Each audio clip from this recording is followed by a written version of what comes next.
¿Estás preparado para mirar lo que miran los brujos cuando apagan la luz? Quizá te dijeron que la ayahuasca es la medicina del amor. Eso es la mitad de la historia. Su nombre real en quechua es la soga de los muertos. Ata el alma y la lleva a otros planos. No solo es un brebaje, es un pacto con una inteligencia que solo obedece a la voluntad más fuerte. Si te quedas, verás el manual de la ayahuasca. Cómo se forja el yachay en el cuerpo, por qué un ícaro no es un canto sino un hechizo. Y cómo una arcana débil puede costarte hasta la vida. ¿De verdad crees que un poder capaz de dialogar con los muertos solo sirve para liberar traumas emocionales? Comencemos.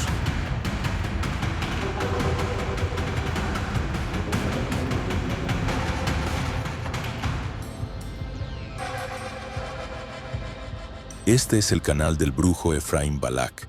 Les doy la bienvenida. Aquí exploramos el lado arcano de la historia, la filosofía y la brujería. El índice, como siempre, está en la descripción de este video. Antes de iniciar el tema de hoy, debemos tener en cuenta un punto importante. La idea de que la ayahuasca es una medicina del amor o una herramienta solamente terapéutica es una idea incompleta. La realidad es más amplia e interesante. Lo que se practica con ella no es solo una terapia, es una ciencia de manipulación energética. El primer punto que debemos tener claro es la raíz de su nombre. La palabra ayahuasca es una descripción funcional de origen quechua. Aya significa alma o espíritu de un muerto, y huasca significa soga. Su nombre operativo es, por tanto, la soga de los muertos.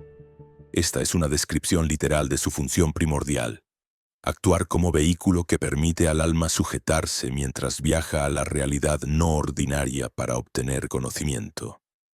¿Ustedes creen que un poder de esta magnitud, capaz de atar el alma de un vivo para llevarla a dialogar con los muertos y las entidades primordiales, fue entregado a la humanidad solo para sanar traumas emocionales? Detrás de ella se esconde un universo operativo, un sistema de brujería práctico, directo y, en las manos correctas, devastadoramente eficaz. La ciencia moderna apenas comienza a entender su precisión. Para su preparación se requiere la combinación de al menos dos plantas. Una, como la hoja de chacruna, contiene dimetiltriptamina o DMT, una molécula que abre la percepción. Sin embargo, si se consume sola, nuestro cuerpo la destruye. Aquí entra la segunda planta, la liana Banisteriopsis caapi. Esta liana contiene alcaloides que actúan como inhibidores de la enzima monoamino oxidasa, o IMAO. En términos más claros, nos dice que nuestro cuerpo tiene una defensa natural, la enzima MAO, que anula el DMT. La liana es la llave que desactiva temporalmente esa defensa, permitiendo que la visión se manifieste. Como se darán cuenta, el proceso ceremonial no consiste únicamente en comer algo, que culturas antiguas, sin conocimiento de la bioquímica moderna, lograran esta sinergia precisa no fue casualidad. La evidencia es tangible. En una cueva en los Andes bolivianos, un equipo de arqueólogos de la Universidad de California, Berkeley, descubrió una bolsa de cuero de hace más de 1000 años. Dentro encontraron los restos de esta misma fórmula. 1000 años de uso documentado confirman que esto es una ciencia antigua y probada. Este conocimiento nos lleva a la primera ley. La ayahuasca no es una planta que se consume, es una entidad inteligente con la que se pacta.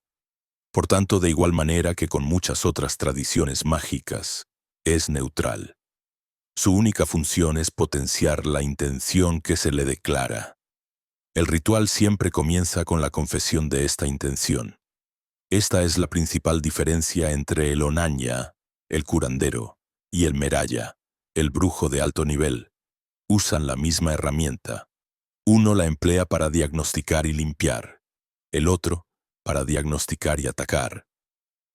En el transcurso de este video, les entregaré el mapa completo de esta tecnología de poder. Juntos, Desglosaremos su sistema, comenzando por un manual técnico sobre el mapa del poder del brujo ayahuasquero. El sistema completo, sin secretos. Les enseñaré el protocolo para establecer el pacto con esta entidad. Les revelaré el método para acumular poder mágico tangible, el yachai, en su propio cuerpo. Analizaremos los ícaros como lo que son, hechizos sónicos para proteger, atacar y manipular. Con el poder acumulado y las herramientas listas, aprenderán a usar la visión como un mapa de batalla.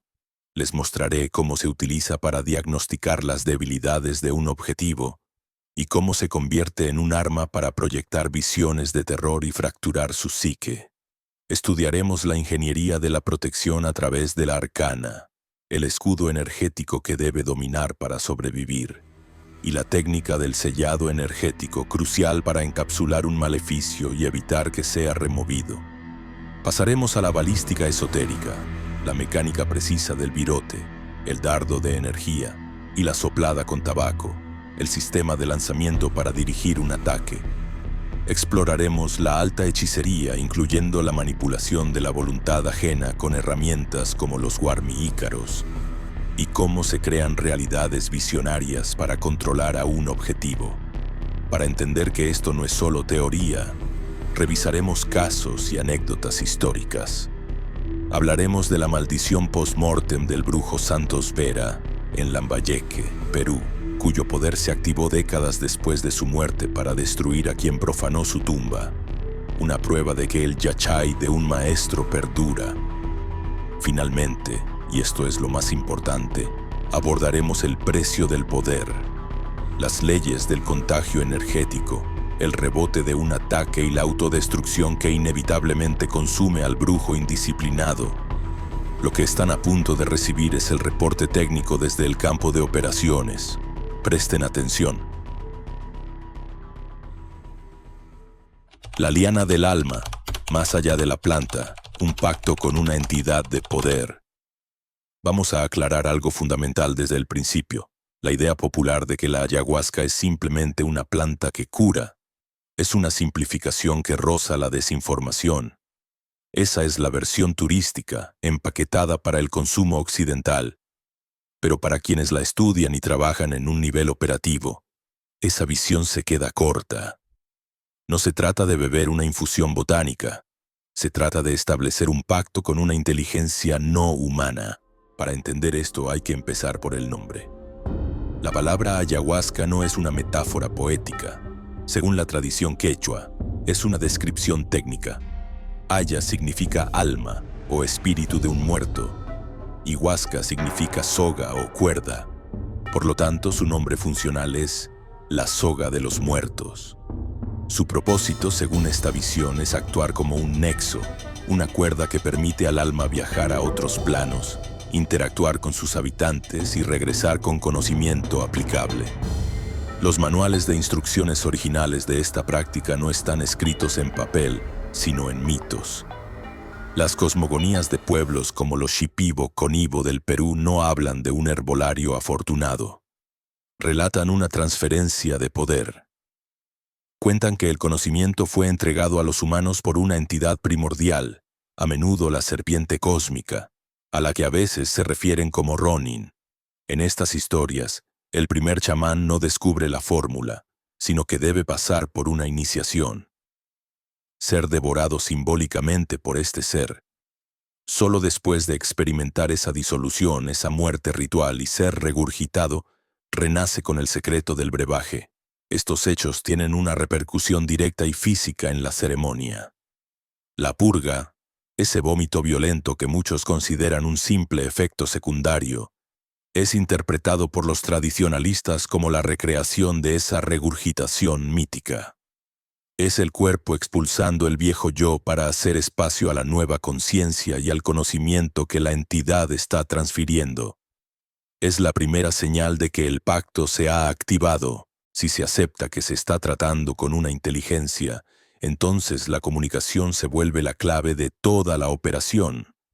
Aquí es donde la teoría se convierte en protocolo. La acción más importante en una ceremonia de poder no es la dosis ni el primer canto. Es la declaración de intención. Antes de beber debe comunicar con total claridad y sin ambigüedad cuál es su objetivo.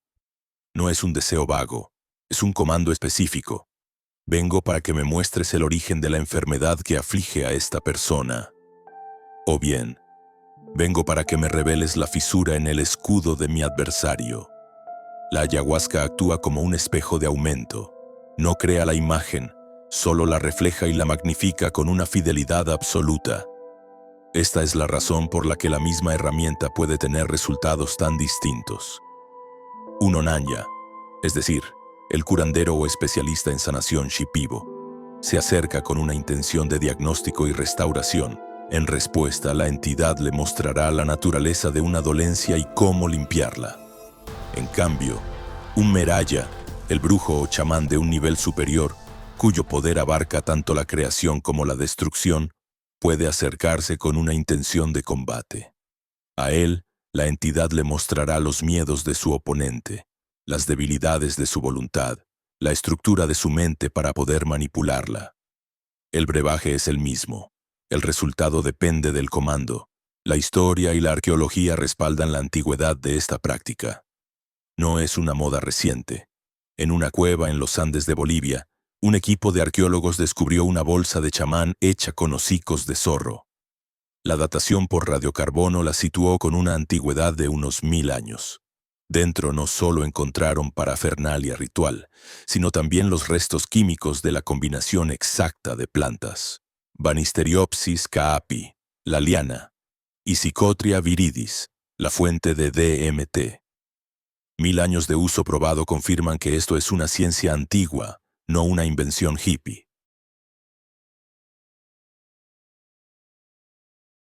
Un consejo práctico.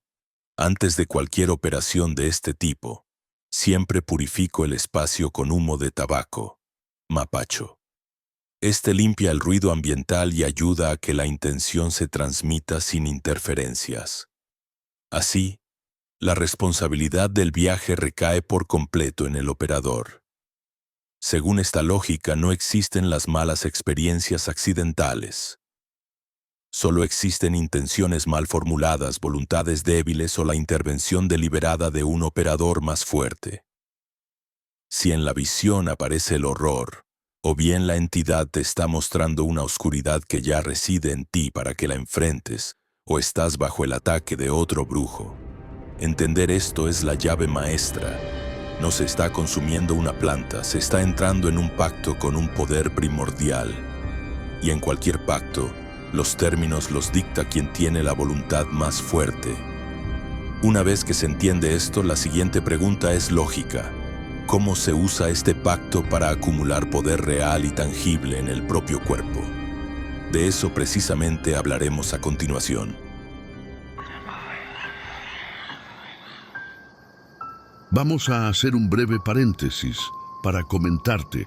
La mayoría de las personas que me contactan, que no son pocas, me han pedido que explique más sobre demonología, entes y deidades que pueden ayudar en las intenciones del amor.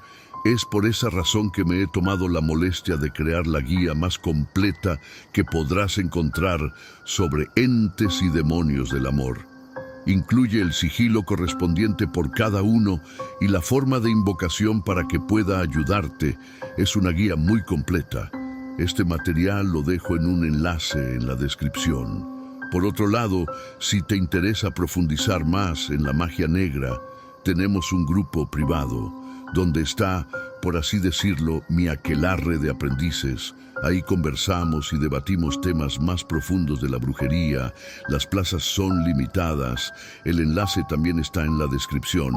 Finalmente, si te interesa contactarme para algún trabajo de cualquier tipo, mi único correo es efraimbalak@gmail.com y mi única web es efraimbalak.org. No intenten comunicarse por otro medio. Gustoso les atenderé. Tengan en cuenta, por favor, que muchas personas intentan contactarse conmigo y a veces me resulta demoroso responder a todos, pero siempre lo hago. Para acabar, incluyo en la caja de descripción un regalo si están interesados en la magia negra y los hechizos de amor. Continuemos. El pacto y el yachai. ¿Cómo se acumula el poder mágico en el cuerpo del brujo? Ya establecimos que el pacto con la ayahuasca abre una puerta. Ahora la pregunta práctica es ¿para qué?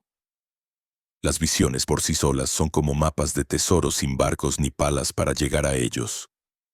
El verdadero propósito de ese pacto es obtener la capacidad de actuar, y para ello se necesita poder. En la tradición amazónica ese poder tiene un nombre y una sustancia, se llama yachai. Hay que abandonar la idea occidental de que el poder es algo abstracto, como la influencia social o la autoridad. Para los brujos de esta tradición, el yachai es una sustancia energética tangible, casi física. Es el combustible que alimenta cada acto mágico, desde una curación hasta un ataque. No es algo con lo que se nace ni un don divino. Es algo que se construye, se cultiva y se almacena en el propio cuerpo a través de una disciplina férrea. Un brujo sin yachai es un actor, no un operario. Entonces, ¿cómo se fabrica este poder? El método principal, el crisol donde se forja el yachai, es la dieta. Y debo ser claro, esto no es una dieta para perder peso. La dieta chamánica es un proceso de aislamiento y purificación tan riguroso que la mayoría de la gente moderna lo encontraría insoportable. Su duración varía, desde una semana para una limpieza básica hasta meses o incluso años para los maestros que buscan refinar su poder. El protocolo es estricto porque cada regla tiene una función técnica. Primero, el aislamiento. El aprendiz se retira a la selva, lejos de la estática energética de otras personas. El contacto humano se corta casi por completo. Segundo, una abstinencia sensorial radical. Se eliminan la sal, el azúcar, las especias, los aceites y, por supuesto, las relaciones sexuales. La comida se vuelve monótona e insípida. Pescado hervido sin sal, plátanos verdes cocidos. Cada privación tiene un propósito. La sal te ancla a lo terrenal. Al eliminarla, el cuerpo energético se vuelve más sutil y permeable a otras realidades. El azúcar y las especias excitan los sentidos y crean ruido interno. Sin ellos, la mente se silencia y la sensibilidad aumenta exponencialmente. La abstinencia sexual es clave, ya que la energía sexual es una de las fuerzas más potentes del cuerpo. Al contenerla, esa fuerza se redirige hacia adentro, donde se acumula y se densifica. El cuerpo, privado de distracciones, se convierte en un recipiente limpio y afinado. Es en este estado de silencio y soledad, y no en las ceremonias grupales donde ocurre el verdadero aprendizaje. Es durante la dieta que el espíritu de las plantas maestras se comunica directamente con el aprendiz, enseñándole en sueños y visiones sus secretos, como los ícaros, los cantos mágicos que son la principal herramienta del brujo. La prueba de que el yachai es una sustancia real y no una metáfora se encuentra en los testimonios de los propios practicantes. He escuchado a maestros describir su yachai como una flema energética, una mucosidad de poder que sienten físicamente en su plexo solar. El antropólogo Graham Townsley, en su trabajo con los chamanes Yaminagua en la Amazonía peruana, documentó cómo estos se quejaban de dolores físicos a veces muy fuertes. No tenían una causa médica. Los chamanes explicaban que eran sus defensas energéticas, arcana, o su propio yachai que se habían desplazado o enredado dentro de su cuerpo después de un trabajo mágico intenso. Necesitaban la ayuda de otro especialista para realizar operaciones energéticas, a menudo usando sopladas de humo de tabaco, sopladas, para reubicar estas masas de poder. Esto demuestra que estamos hablando de algo con una densidad y un peso que interactúa con el cuerpo físico. Ahora bien, un brujo inteligente sabe que su poder personal tiene un límite. Por eso, el segundo pilar de su fuerza son las alianzas. Acumular yachai es como entrenar a un soldado de élite. Forjar alianzas es como reclutar un ejército. Durante los viajes con ayahuasca o en las dietas profundas, el brujo busca activamente sellar pactos con otras inteligencias no humanas. El espíritu de un árbol maestro, el espíritu guardián de una cascada, o un animal de poder como el jaguar o la boa. La jerarquía de un brujo en el mundo espiritual se mide por sus aliados. Cuando dos chamanes se encuentran, una forma de tantearse es preguntar, ¿con quién andas? Decir, la boa es mi protectora no es un símbolo, es una declaración de que se ha sellado un pacto y que se puede invocar la fuerza constrictora, la astucia y la capacidad de engullir de esa entidad para la defensa o el ataque. Un brujo sin aliados es un combatiente solitario. Un brujo con un séquito de aliados es un general. En términos prácticos esto es una ventaja táctica. Si un brujo necesita desmantelar un maleficio, podría usar su propio yachai para confrontarlo, pero sería costoso.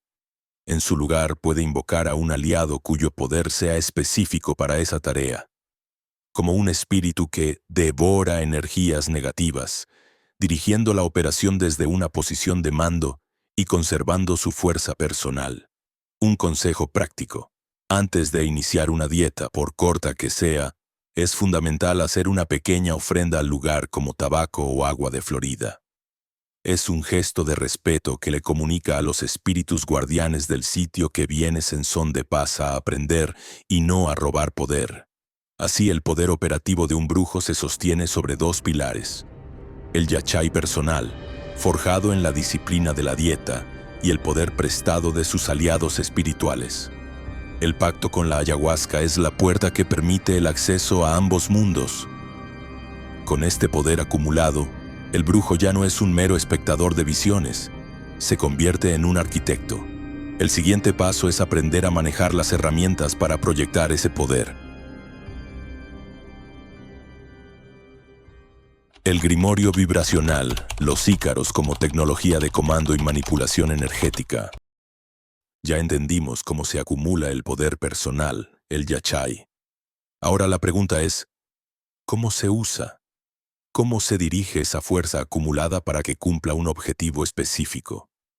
La respuesta en la tradición amazónica no está en gestos con las manos ni en símbolos dibujados en el suelo. Está en el sonido, concretamente, en los cantos conocidos como ícaros. Y seamos muy claros aquí. Un ícaro no es una canción. Llamarlo canto sagrado es una simplificación que lo vacía de su función. Un ícaro es un comando vibracional. Es una fórmula de sonido, una secuencia de tonos, ritmos y palabras cargadas de intención, diseñada para producir un efecto concreto en la estructura energética de una persona, un lugar o una situación.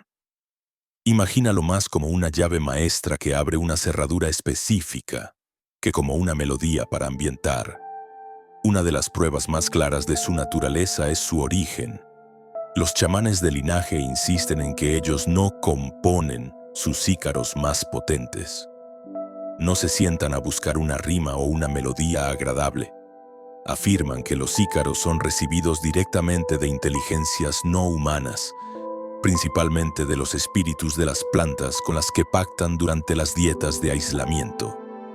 En ese estado de silencio y sensibilidad extrema, el espíritu de la planta canta la fórmula en la mente del dietador, ya sea en sueños, trances o visiones directas. Por eso, el repertorio de ícaros de un brujo es su verdadero grimorio, su libro de hechizos. No está escrito en papel, sino grabado en su memoria, y cada ícaro representa un pacto sellado y una capacidad adquirida. ¿Cómo funciona en la práctica? Durante una ceremonia de ayahuasca, la conciencia de los participantes está expandida. Sus defensas habituales están bajas y sus cuerpos energéticos se vuelven maleables como arcilla blanda.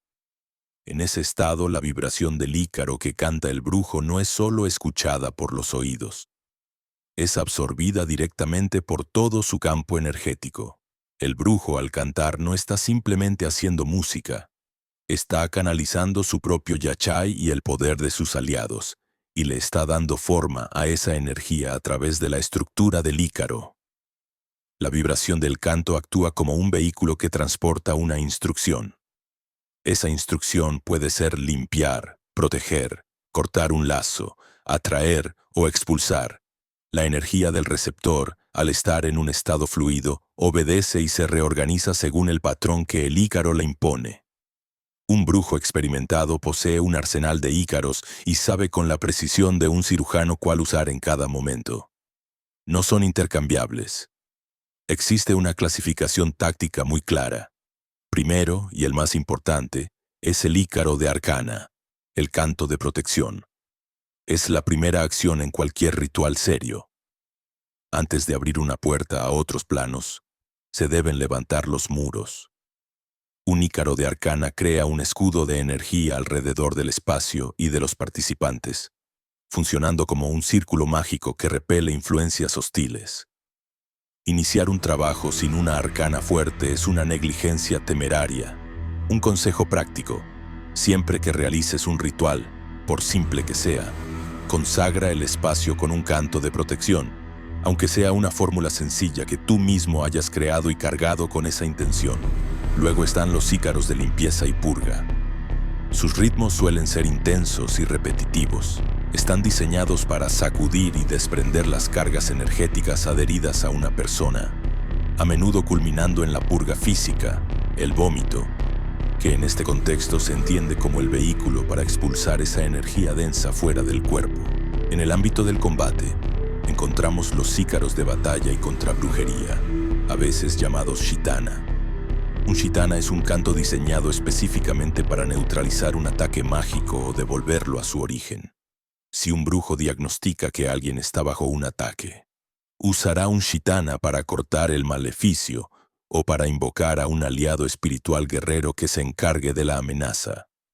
La existencia de un arsenal tan específico de contrahechizos es la prueba más clara de que la guerra de brujos es una realidad operativa. Finalmente, están los ícaros de manipulación, como el famoso Warmikara. Este es un canto diseñado para influir en los sentimientos y la voluntad de otra persona, comúnmente en asuntos de atracción. Mientras un curandero podría usarlo para ayudar a sanar una relación, un brujo con menos escrúpulos podría emplearlo como una herramienta de dominación. Esto demuestra la naturaleza fundamentalmente neutral de la herramienta. Es la intención del operador la que define su aplicación. Los ícaros son, por tanto, el lenguaje a través del cual el brujo impone su voluntad sobre el mundo energético. Dominarlos es dominar el arte de la brujería. Sin ellos, un brujo es mudo e impotente en los otros planos. El siguiente paso es entender cómo la visión, guiada y moldeada por estos cantos, se convierte en el mapa para navegar ese mundo y en el arma para actuar sobre él. La visión como mapa y arma. Diagnóstico del enemigo y proyección de terror. Ya tenemos el poder acumulado, el Yachai, y los comandos para dirigirlo, los ícaros. Ahora necesitamos la inteligencia, la información del terreno. En la brujería amazónica, esa inteligencia se obtiene a través de la visión, pero es crucial desechar la idea de que la visión es una especie de película psicodélica que uno se sienta a ver. Para un brujo de esta tradición, la visión es una herramienta activa. Es, a la vez, un mapa de diagnóstico y un arma de proyección. Primero, su función como diagnóstico. Cuando un brujo bebe ayahuasca con la intención de analizar a una persona, la visión se convierte en un instrumento de percepción que le permite ver la arquitectura energética de la realidad. No ve el cuerpo físico, sino sus capas sutiles. ¿Y qué busca? Busca anomalías y fracturas. Según sus practicantes, las enfermedades o los maleficios se visualizan como objetos o entidades adheridas al cuerpo energético. Pueden aparecer como virotes, dardos de energía negativa enviados por un adversario, insectos energéticos que generan malestar, o formas más densas como gusanos o muertos, que son energías parasitarias que se alimentan de la vitalidad de la persona. La visión le permite al brujo no solo ver que alguien está enfermo, sino ver qué tiene, dónde lo tiene y a veces, incluso quién se lo puso. Es la diferencia entre un médico que te dice que tienes fiebre y uno que te muestra una radiografía de la bala alojada en el hueso. El antropólogo Michael Harner, quien luego se convirtió en un practicante y divulgador del chamanismo, relata en su libro La senda del chamán su propia iniciación con los Conibo del Perú. Describe cómo, bajo el efecto de la ayahuasca, Vio su propio cuerpo invadido por criaturas reptilianas. Su maestro le explicó que eran las manifestaciones de sus dolencias. Luego el chamán procedió a extraerlas con sus ícaros mientras Harner las veía disolverse. Para el brujo esto no es una metáfora.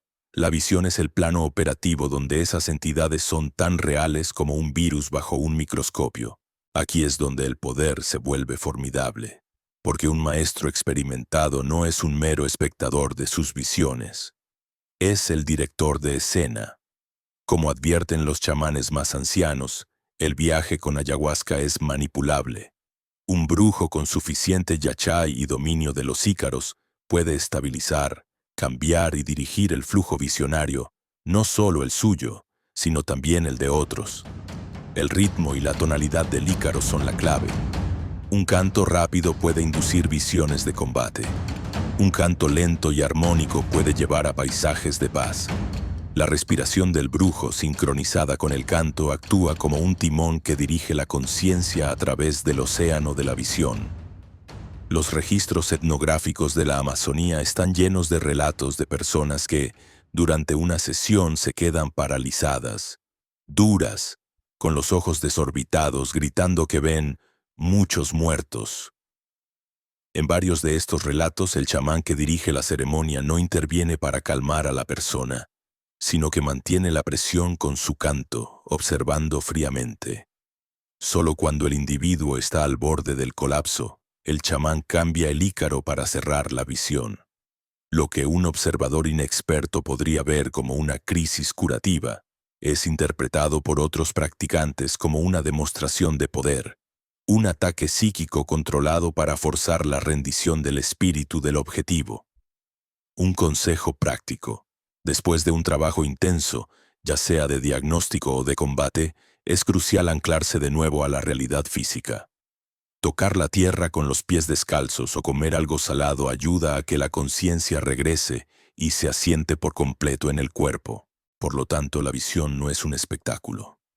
Es el campo de batalla. Aprender a ver es aprender a diagnosticar. Aprender a dirigir la visión es aprender a combatir. Y en este tablero de ajedrez energético, quien controla el campo de visión controla la realidad de la partida.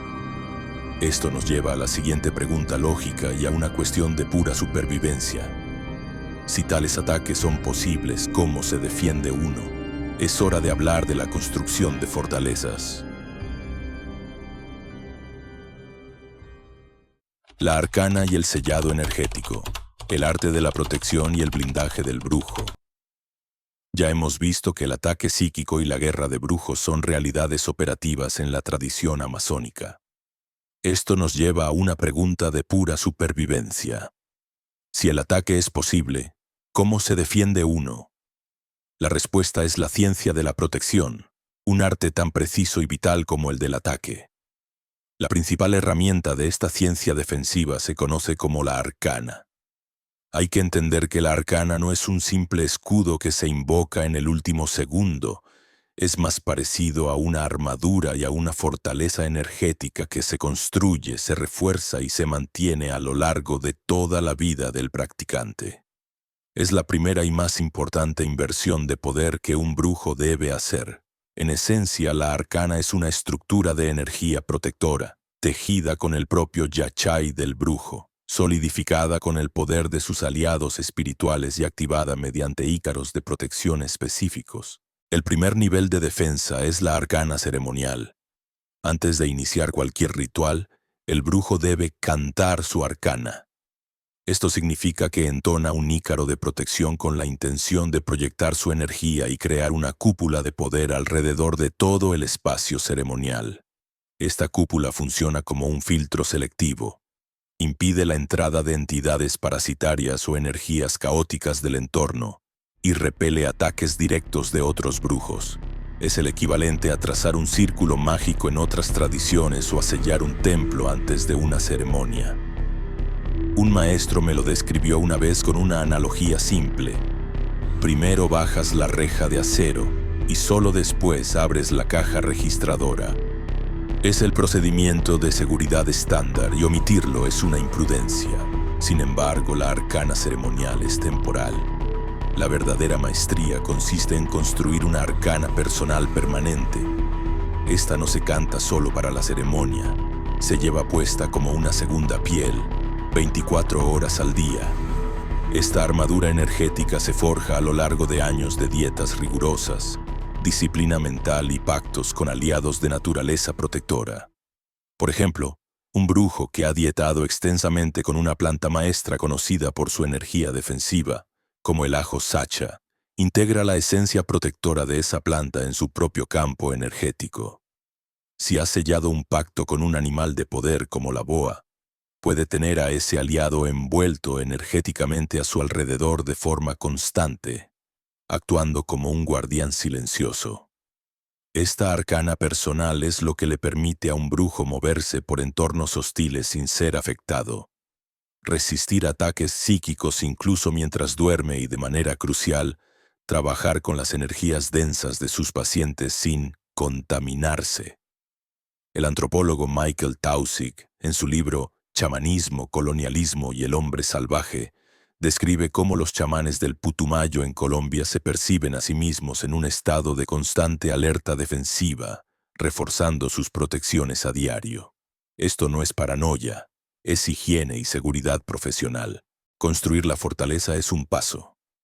Saber cerrar la puerta con llave al terminar es otro, igualmente vital. Este es el principio del sellado energético.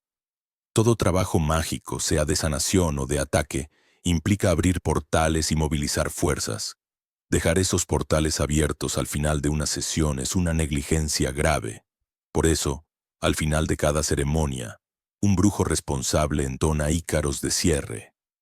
Estos cantos tienen una doble función. Primero, sellar al paciente. Después de una limpieza energética, el campo áurico de la persona queda sensible.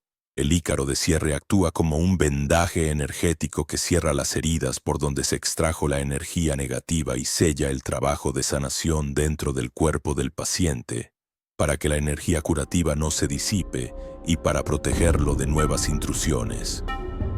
Segundo, sellar el espacio. El canto también sirve para desactivar la arcana ceremonial de manera controlada, cerrar los portales que se abrieron y devolver el espacio a un estado de normalidad energética, despidiendo formalmente a las entidades que fueron convocadas. Ahora, observemos la aplicación táctica de este principio en la brujería de ataque. Para el brujo que ataca, el sellado adquiere una función siniestra.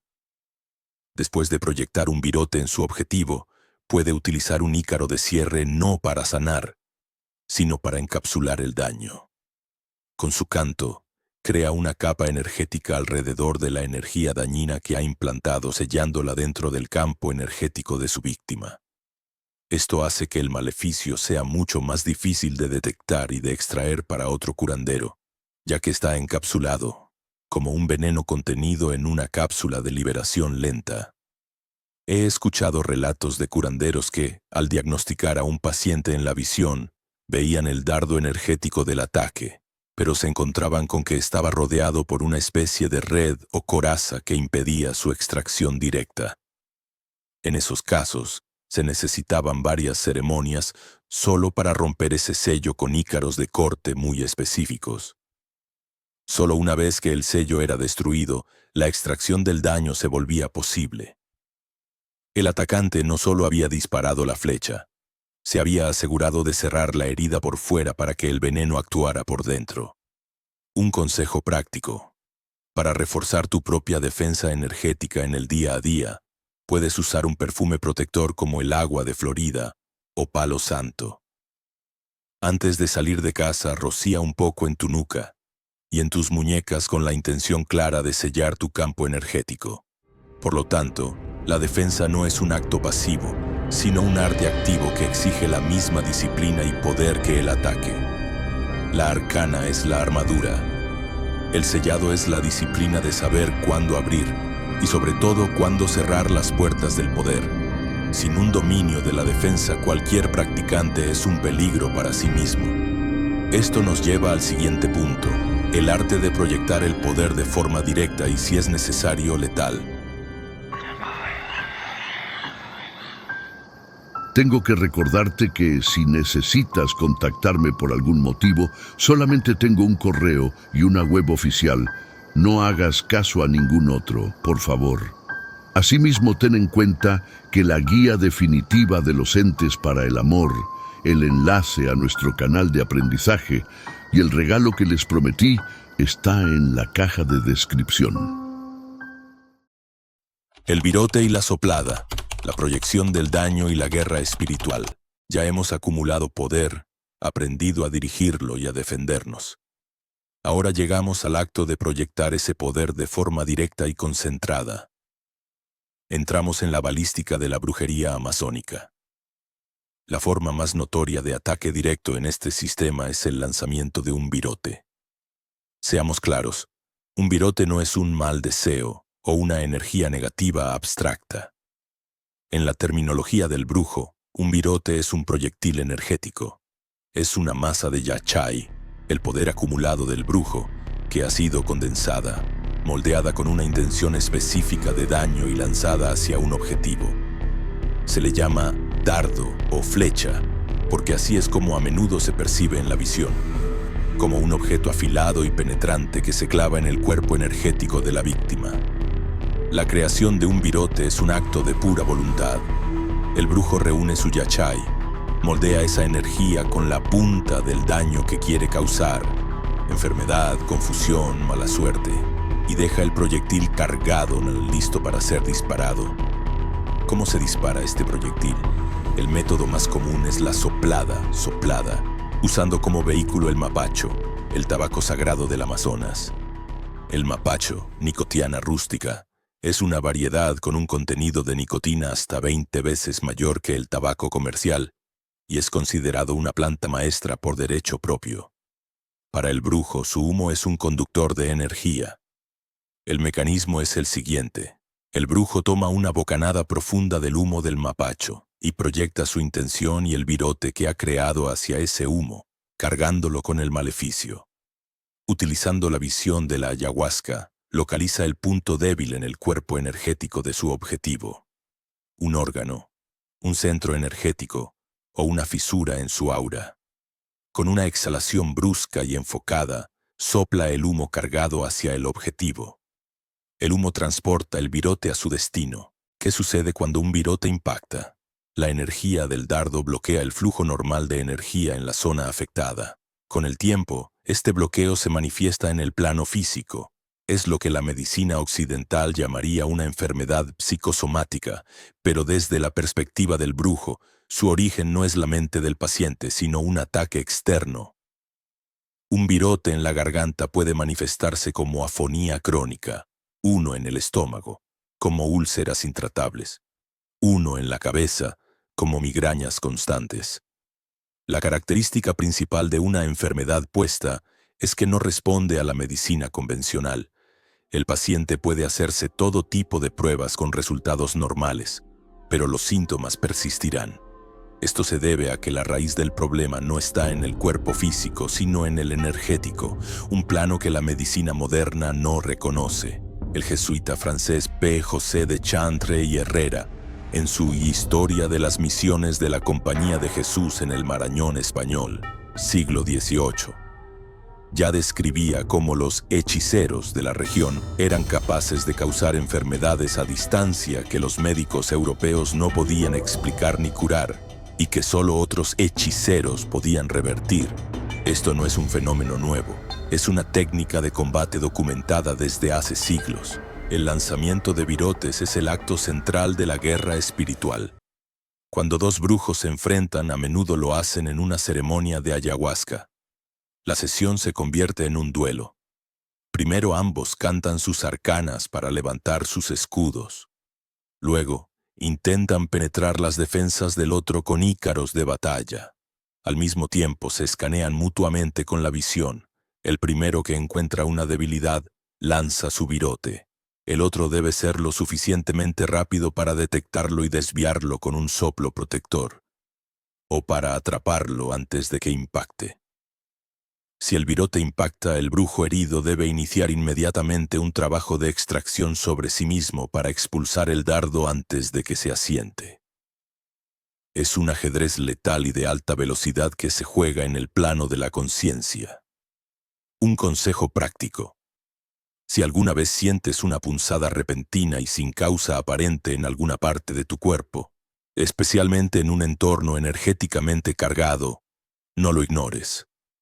Pasa inmediatamente tu mano por la zona con la intención de barrer cualquier energía extraña y luego sacude la mano lejos de ti. Es una forma básica de desviar un posible ataque antes de que se ancle.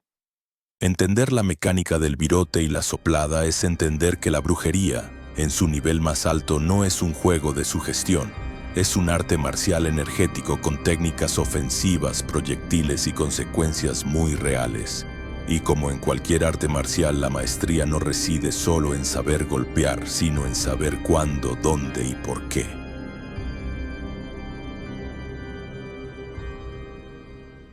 Alta hechicería. La creación de realidades y la manipulación de la voluntad.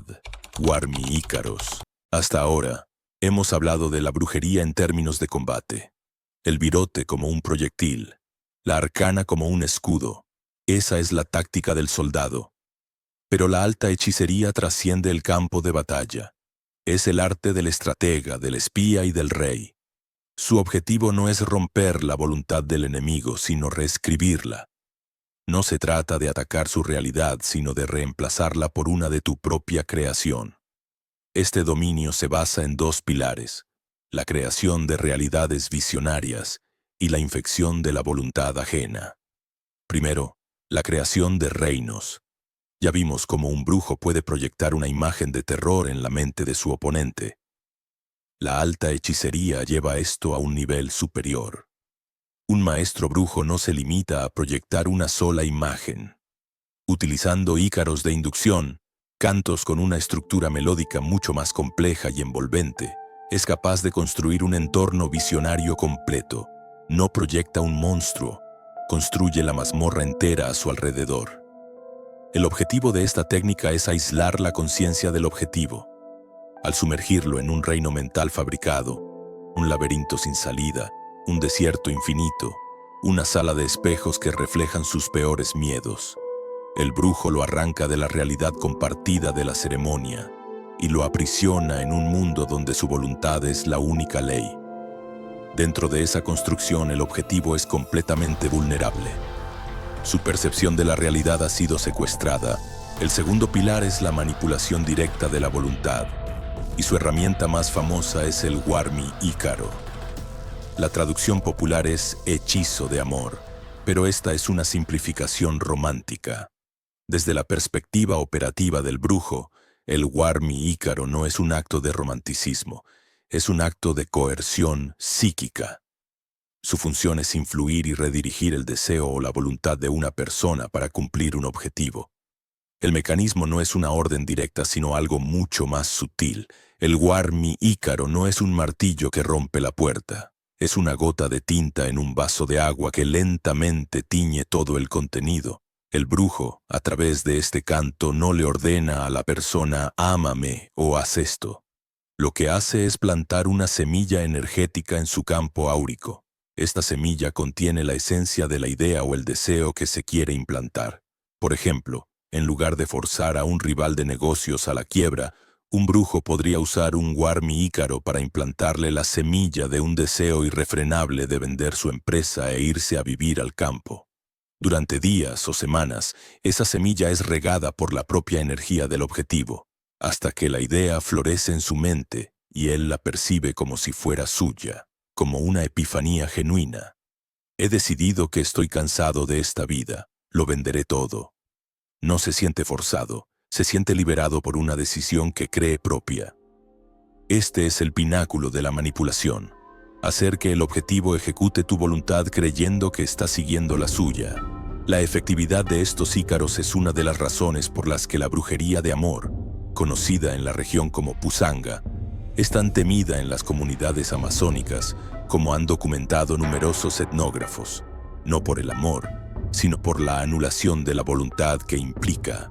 Existe un nivel aún más profundo y peligroso en el arsenal de la alta hechicería. Mientras la ayahuasca abre la puerta de la percepción, otras plantas la derriban. La más notoria es el Toé, también conocido como Datura o Brugmancia. A diferencia de la ayahuasca, el Toé no es un psicodélico que expande la conciencia, es un deliriante que la disuelve. Contiene alcaloides como la escopolamina, una sustancia que desconecta al usuario de la realidad. Su uso es extremadamente arriesgado, ya que puede causar locura permanente o la muerte con una dosis incorrecta. Un brujo que ha dietado el Toé y domina su espíritu lo utiliza para aniquilar por completo la voluntad de un objetivo. Administrado en dosis precisas, a menudo mezclado en la bebida o en el tabaco, el Toé sumerge a la víctima en un estado de trance sugestionable absoluto, donde su mente se convierte en una página en blanco sobre la que el brujo puede escribir lo que desee. El uso del Toé es considerado el arte negro por excelencia dentro de esta tradición, el punto de no retorno. Es la diferencia entre la persuasión y la hipnosis total. Un consejo práctico, o más bien una advertencia. Nunca aceptes una bebida o un cigarro de alguien en quien no confíes plenamente en un entorno ritual. La discreción es una forma de defensa. Por lo tanto, la alta hechicería es la ciencia del control. Control de la percepción a través de la creación de realidades y control de la voluntad a través de la implantación de deseos. Es un arte que requiere un poder, una precisión y una frialdad inmensas. Ahora que hemos visto la teoría del poder en sus niveles más altos, es hora de ver cómo este poder se ha manifestado en el mundo real a través de las historias y anécdotas de aquellos maestros que caminaron antes que nosotros.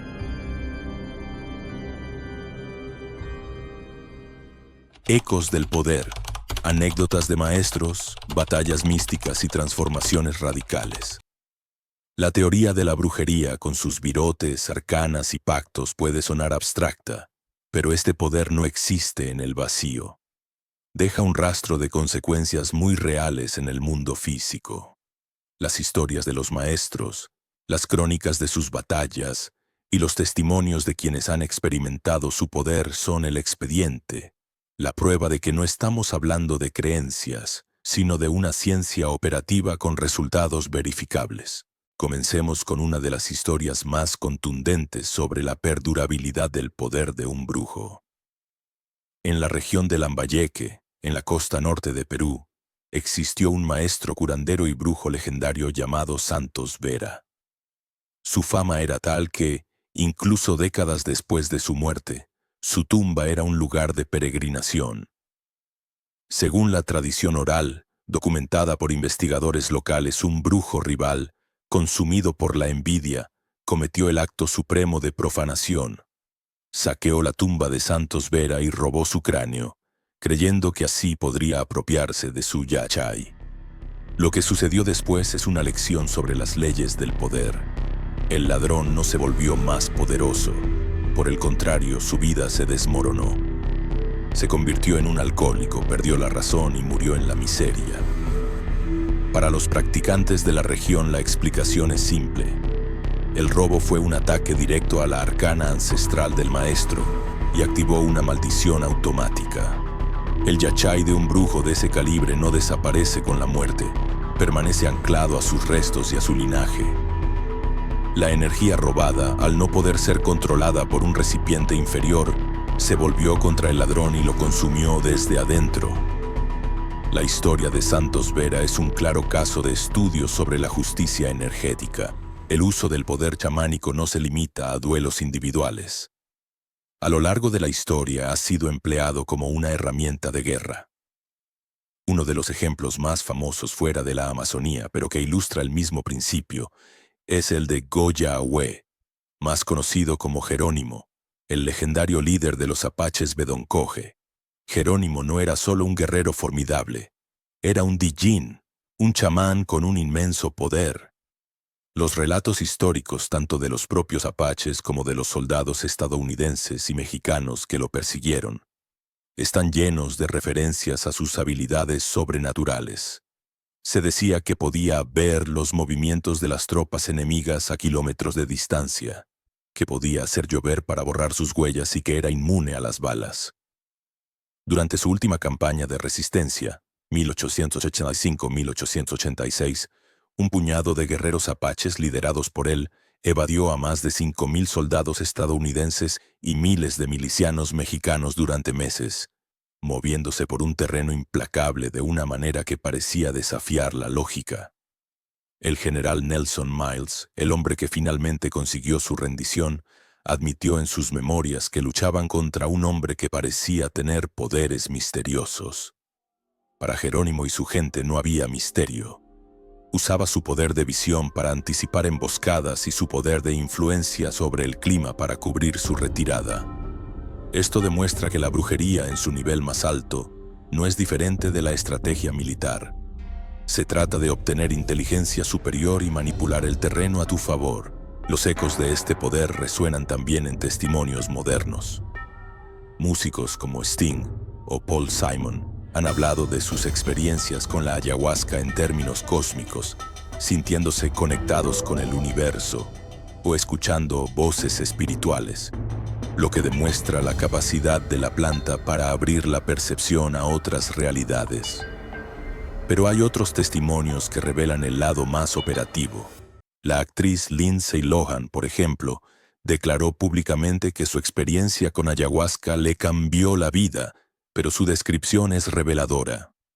Habló de ser forzada a confrontar su lado oscuro y de la sensación de nacer de nuevo. Esta confrontación forzada es el núcleo del trabajo chamánico. La planta te obliga a mirar lo que no quieres ver. En un contexto de sanación, esto es terapéutico. En un contexto de ataque, como vimos antes, el brujo utiliza esta misma función para forzar a su objetivo a confrontar no solo su propia oscuridad, sino también los horrores que el brujo proyecta en su mente. La línea entre una crisis de sanación y un ataque psíquico es, a veces, solo una cuestión de intención por parte del que dirige la ceremonia. Estas anécdotas, tanto antiguas como modernas, no son simples historias para entretener. Son el registro histórico de una ciencia de poder en acción. Demuestran que las leyes de la energía, los pactos y la voluntad tienen consecuencias tangibles y a veces devastadoras. Y nos llevan a la última y más importante pregunta. Si este poder es tan real, ¿cuál es el precio que hay que pagar por manejarlo? El precio del poder, autodestrucción, contagio y los peligros de la guerra de brujos, el punto de riesgo. Hemos hablado del poder para crear, defender y destruir, pero sería una irresponsabilidad terminar este tratado sin abordar el aspecto más crucial de la brujería, el precio. Hay una ley fundamental en este universo. Toda energía que se proyecta genera una consecuencia. Manejar el poder de la ayahuasca y las artes asociadas es como manejar material radiactivo. Puede darte una energía inmensa, pero si no sigues los protocolos de seguridad al pie de la letra, te consumirá desde adentro. El primer y más común peligro, incluso para quienes tienen buenas intenciones, es el contagio energético. Cuando un curandero realiza una limpieza, está extrayendo energías densas, enfermedades puestas o entidades parasitarias del cuerpo de un paciente. Esa energía no se desvanece en el aire. Es una sustancia real que debe ser manejada y neutralizada. Si la arcana, el escudo protector del brujo, es débil, si su concentración flaquea, o si no realiza los rituales de purificación adecuados después del trabajo, parte de esa energía densa puede adherirse a él. Es como un cirujano que opera sin guantes. Puede que salve al paciente, pero corre un riesgo altísimo de infectarse. He conocido a curanderos que después de extraer un maleficio fuerte, han desarrollado los mismos síntomas que sufría su paciente. Esto sucede porque la energía extraída, al no ser correctamente desterrada, busca un nuevo huésped, y el más cercano es el propio brujo. Por esta razón, las dietas de purificación no son solo para adquirir poder, sino también para mantenerlo limpio. Un consejo práctico. Después de cualquier trabajo energético, incluso si solo has hecho una lectura de cartas para alguien con problemas, es fundamental limpiarse. Pasa humo de copal o palo santo por todo tu cuerpo. O lávate las manos y la nuca con agua de Florida con la intención clara de cortar cualquier lazo energético. El segundo peligro es el rebote.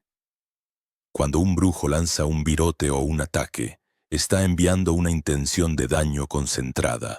Pero ¿qué sucede si el objetivo tiene una arcana más fuerte de lo esperado? ¿O si está protegido por un brujo más poderoso? La energía del ataque, al no poder penetrar las defensas, no se disipa. Choca contra el escudo y, siguiendo una ley de causa y efecto, rebota hacia su punto de origen. El brujo atacante recibe entonces el impacto de su propio maleficio, a menudo con una fuerza amplificada. Si lanzó un virote para causar enfermedad, es él quien enferma. Si proyectó energía de confusión, es su mente la que se nubla. Este es uno de los mayores riesgos de la brujería ofensiva. Atacar a un oponente desconocido es como lanzar una piedra contra un muro en la oscuridad. Puede que el muro se rompa, o puede que la piedra rebote y te golpee en la cabeza.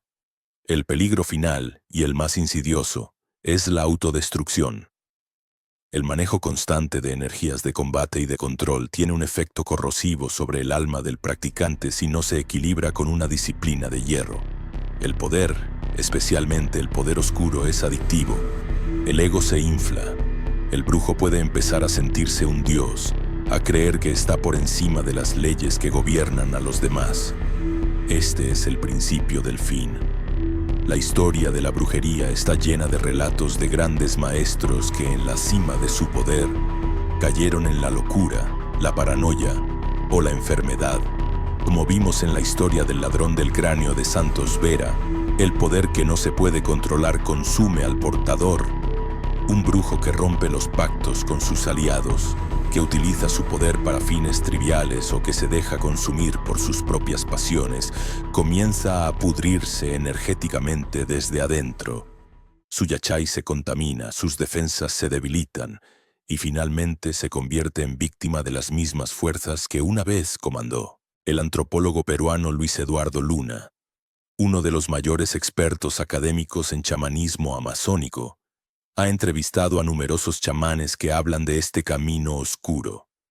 Describen cómo algunos brujos, para aumentar su poder rápidamente, hacen pactos con entidades oscuras o depredadoras. Estas alianzas pueden otorgar un poder inmenso a corto plazo, pero siempre exigen un pago. A menudo el precio es la propia fuerza vital, la cordura o el alma del brujo. Terminan sus vidas aislados, temidos y consumidos por la paranoia, viendo enemigos en cada sombra, hasta que su cuerpo y su mente colapsan. Por lo tanto, el camino del poder es un camino sobre el filo de una navaja. Exige no solo fuerza, sino un equilibrio impecable. Disciplina, pureza de intención y un profundo respeto por las leyes que gobiernan estas energías. El poder no te hace invulnerable, solo aumenta la altura desde la que puedes caer. Y el precio de un error en este nivel de juego no se paga con dinero, se paga con la vida o con algo mucho más valioso: el alma.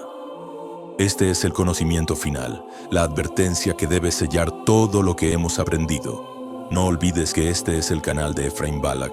Si necesitas contactarle por algún motivo, puedes hacerlo a través del correo efrainbalak@gmail.com o a través de los medios indicados en la caja de descripción o en la web oficial efrainbalak.org. Por favor, no vayas a contactar a través de ningún otro medio.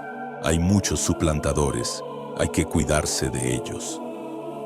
Finalmente, si quieres dar un paso más en la brujería, nos vemos en el grupo privado para conversar mejor. El enlace también está en la descripción. Hasta el siguiente video. Mucha suerte.